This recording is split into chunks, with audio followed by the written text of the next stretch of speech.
इस तरीके से लाठी बरसा रहे हो। 80% आता था मैं 12th में 80%। क्या लोकतंत्र में जनता को अपनी बात कहने के लिए लाठियां खानी पड़ेगी? सरकार चुनाव के समय हाथ जोड़कर जनता से वोट मांगती है। वह कहती है कि हम जनता के सेवक हैं। लेकिन सवाल यह है कि क्या वही जनता अपनी बात कहने के लिए संसद तक पहुंचना चाहे तो उसका स्वागत संवाद से होगा या लाठियों से?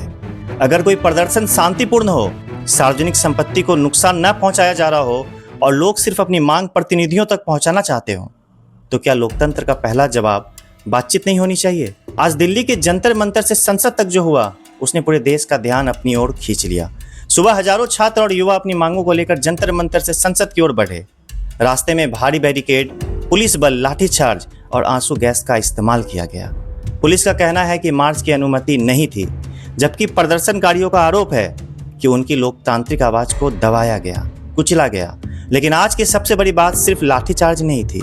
इस बार आंदोलन किसी एक बड़े नेता या चेहरे के भरोसे नहीं दिखा। सड़क पर हजारों आम छात्र थे।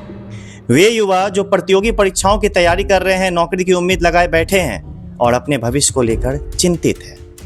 अब सबसे बड़ा अपडेट ये निकल कर आया है कि सीजेपी के 2 प्रतिनिधियों ने केंद्रीय मंत्री जेपी नड्डा से मुलाकात कर 3 प्रमुख मांगों का ज्ञापन सौंपा है।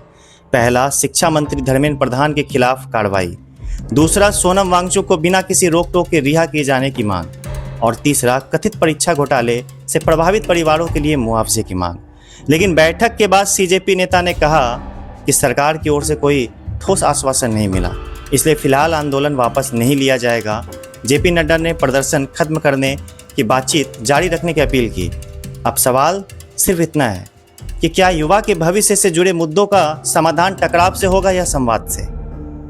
आपकी क्या राय है? अपनी राय कमेंट में जरूर बताना। राधे राधे।